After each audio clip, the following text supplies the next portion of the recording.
ഒബ്സർവേഷനാണ് ഇതിൻ്റെ അകത്ത് മെയിനായിട്ടുള്ളൊരു സംഭവം. ലോകത്തെവിടെ എന്ത് എന്നുള്ളത് നമ്മൾ ഒബ്സർവ് ചെയ്തുകൊണ്ടിരിക്കുക എന്നുള്ളതാണ്.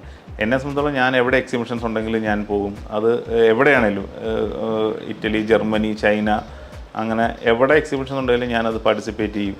അപ്പോൾ ഓരോ ട്രെൻഡും നമ്മൾ മനസ്സിലാക്കും, എന്താണ് അടുത്ത ട്രെൻഡ് എന്താണെന്നുള്ളത്. അതുപോലെ തന്നെ നമ്മുടെ ഇപ്പോഴത്തെ ഉള്ള ബിസിനസ്സിൻ്റെ ഡേറ്റയും നമ്മൾ നോക്കും. ഇപ്പം ഏറ്റവും കൂടുതൽ ഫുഡ് ഇൻഡസ്ട്രിയിൽ നമ്മുടെ എന്താ പറയുക, ഞാൻ ഒറ്റവാക്കിൽ പറയുകയാണെങ്കിൽ നമ്മുടെ നാട്ടിൽ നിന്നുള്ള ചെറുപ്പക്കാരെല്ലാം പല പല രാജ്യങ്ങളിലേക്ക് പോയിക്കൊണ്ടിരിക്കുകയാണ്. അപ്പം നമ്മളെ ഇവിടത്തേക്കാളും പ്രൊഡക്റ്റിൻ്റെ റിക്വയർമെൻറ്റ് വെളിയിലേക്ക് കൂടി. അപ്പോൾ എക്സ്പോർട്ടിങ് കമ്പനികൾക്ക് ഓർഡറുകൾ ഇപ്പോൾ കൂടിയിട്ടുണ്ട്. വളരെയധികം കമ്പനികൾ പുതുതായിട്ട് ഈ മേഖലയിലേക്ക് വന്നിട്ടുമുണ്ട്. അതിൽ തന്നെ ഫ്രോസൺ ഫുഡിൻ്റെ ഇൻഡസ്ട്രി ഭയങ്കരമായിട്ട് ബൂം ചെയ്തുകൊണ്ടിരിക്കുകയാണ്.